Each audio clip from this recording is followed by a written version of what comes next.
Hi friends, கூட்டாளி நிறைய நாளுக்கு அப்புறம் கூட்டாளியை சந்தித்தேன். திடீரென்று என்னுடைய பைக்கை சர்வீஸ் போடுவோம்னு போய் பார்த்தா என்னுடைய பழைய கூட்டாளி ஒருத்த சர்வீஸ் போட்டு கொண்டிருந்தேன். ஆக்டிவா கார் ஒன்றுக்கு தெரியலை. சரி, ஓகே, அவரை போயிட்டு பார்ப்போம் என்ன செய்கிறா, என்னடா வேலை செய்கிறா, எப்படி இருக்கிறான், உன்ன குடும்பம் என்னடான்னு கேட்டால் அங்கெல்லாம் வெட்டிங் பண்ணிட்டாங்க, 2 பவா இருக்குண்டாங்க. அப்போ என்ன கேட்டால் இப்போ கல்யாணம் பண்ண போகிறேன்னு சொன்னான். இந்த வீடியோ எடுத்து ஏற்கனவே நிறைய நாளுக்கு அப்புறம் தான் நான் போட்டுருக்கேன். இனித்தாண்டா பார்ப்போம்டா, எங்கேயாச்சும் நல்ல பிள்ளை ஒன்று கிடைச்சா பார்ப்போம். 1 ரூபா கொடுத்தா அதில் 50 வருஷம் மிச்சம் முடிக்கக்கூடிய பிள்ளை இருந்தால் பார்ப்போம் உண்டு தீர்மானித்தோம்.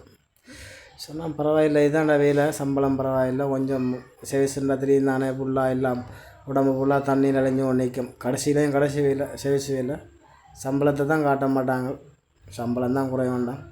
சரி, ஓகேடா, பிரச்சனை இல்லை, என்னுடைய பைக்கை மக்கா சேவிஸை போடும் அப்படின்னு சொன்னால் ஒரு நான் வாகனம் எல்லாம் கூட நிற்க அப்படின்னு சொன்னால் சரி, ஓகே, வெயிட் பண்ண வாரம் போட்டு தாரான்டான்.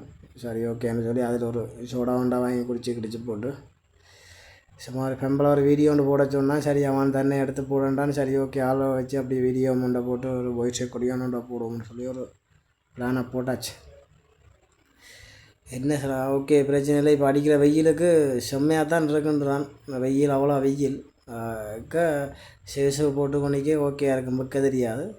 ஸோ அப்படி இருந்தாலும் ஆனால் என்றாலும் இப்போ இந்த சேஸை போட்டு அவுட் சைடு வழியில் வந்தால் அப்புறம் அந்த காரை க்ளீன் பண்ணிக்க திருப்பி அவங்களுக்கு வெயிலுக்கு தண்ணி காய திருப்பி மண்டையில் வெயில் போட தடுமானாக்க சளி பிடிக்க ரொம்ப கஷ்டமாக அப்படி இப்படின்னு சொன்னால் என்ன சரி தெளிஞ்சு இந்த தொழிலாம் ஓகேடா. நாங்களும் ஆல்ரெடி இந்த வேலை செஞ்சுட்டு தான் இந்த வேலையில் மகனா அப்பா கடைசி வேலை அப்படின்னு சொல்லி போட விட்டுட்டு அப்படியே ஃபெயிண்டிங்குக்கு போயிட்டாச்சு.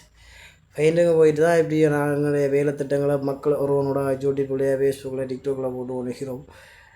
சரி, ஆல்ரெடி சவுண்ட் வராது, நம்மளோட சவுண்ட் மட்டும் தான் வரும்.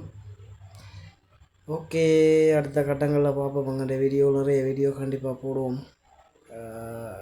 நிறைய அளவுக்கு நாங்களும் வளரத்தானவன் அப்படியே இருந்து என்ன செய்கிறது. ஓகே காஷ், பாய், மீண்டும் சந்தி.